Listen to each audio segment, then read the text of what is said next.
ada perdebatan tentang rasialisme, etnis, bahwa apa itu asli dan tidak asli. Kalau kita tidak membahas sampai di situ, maka semua yang hari ini itu sebutnya ulangan yang tidak pernah selesai. Kemerdekaan ini diperoleh itu harus kita hitung mulai dari 31 Mei. Apa itu? Itu adalah drama gagasan. Jadi Indonesia itu lahir bukan karena menculik itu. Tapi lahir karena teater gagasan. Teater gagasan terjadi saat itu. Antara siapa aja tuh, Gus? 70 orang lebih berkumpul di Pejambon. Ya. Pejambon itu nanti kasih lihat ya ininya petanya itu. Gambir. Ah itu sekarang jadi Menlo itu. 70 orang intelektual, cendekiawan duduk selama 30 Juli. Selama 60 hari mereka memperdebatkan tentang Indonesia dari segala aspeknya. Oke. Dari Aceh sampai nyampe Papua apa enggak ya? Pokoknya udah sampai ke timur. Tokoh-tokoh yang di dalamnya itu. Nah, Ambon, itulah yang terangkum dalam risalah sidang BPUPKI itu. Saya menyebutnya risalah itu adalah teater gagasan. Dan itu berlaku selama 60 hari para elit cendekiawan itu berkumpul di Batavia, di Jakarta, di Pejambon untuk merefleksikan bentuk negara macam apa gitu. Nah itu kerap dilupakan itu, bahwa Indonesia ini dilahirkan oleh para perdebatan cendekiawan itu. Perdebatan gagasan. Segalanya di situ. Kita lupa. Yang kita ambil tinggal sari-sarinya. Ketuhanan yang Maha Esa, kemanusiaan, itu saripatinya semua. Hasil pergumulan gagasan. 60 hari. 60 malam. Kebayangkan itu kan. Iya. Dari situ mestinya kita tarik sehingga kita klop bahwa peristiwa kemerdekaan ini tidak sekedar peristiwa fisik yang culik-menculik itu atau last minute tadi. Last minute ya. Tapi itu adalah teater gagasan, teater ide dari 30 Mei sampai nanti kan ada 1 Juni pidato Pancasila. Ya. Di situ ada Hatta juga berpidato, ada perdebatan tentang rasialisme, etnis, bahwa apa itu asli dan tidak asli.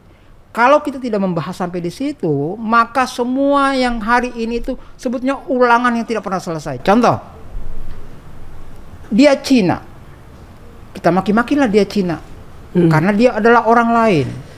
Itu sebetulnya diperdebatkan oleh mereka di sini. Siapa ya Cina, siapa Arab, kadrun kamu siapa itu. Kalau nggak membuka ini, menurut saya kita terlambat.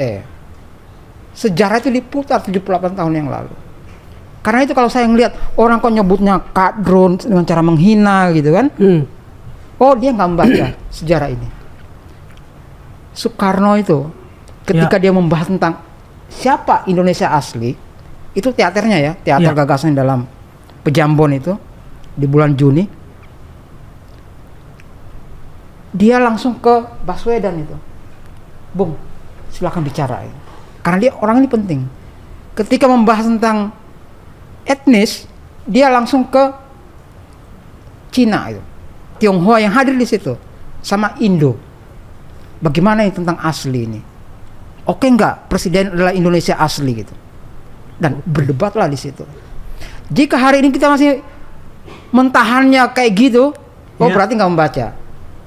Nah disitulah saya melihat bahwa itu terputus sejarah yang ada sampai saat ini. 20 kita terputus 60 hari.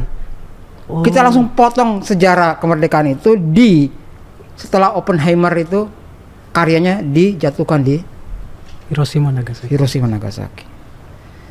Jadi kita selalu memutus sejarah itu Nagasaki, Hiroshima, Oppenheimer itu. Yang hari ini lagi box office itu ya. Gitu. Iya.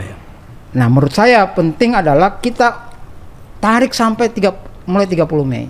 Saat Rajiman Weddiodiningrat membuka sidang pertama BPUPKI. gitu ya, dengan pidato Dr. Supomo itu. Ya. Disitulah semua perdebatan tentang Indonesia, perdebatan yang hari ini kita lihat. Saya lihat perdebatan hari ini, saya cuma mengernyitkan dahi gitu.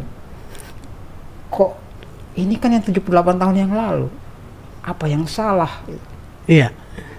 Orang menghina Cina, menghina Arab, di sini direfleksikan gitu. Soekarno itu hati-hati betul. Berarti itu apalagi perdebatan itu yang hari ini terjadi juga ternyata saat itu sudah terjadi juga gitu. Sudah, kayaknya itu mereka memprediksi bahwa ini adalah masalah serius. Tidak hanya masalah ini, tapi ini masalah kebangsaan kita. Masalah kebangsaan ke depan. Ke depan. Dan betul kan? Ya, selalu benar. masalah rasialisme itu yang mengganggu kebangsaan kita gitu. Iya. Itu ya. Itu 60 60 hari yang terlupakan.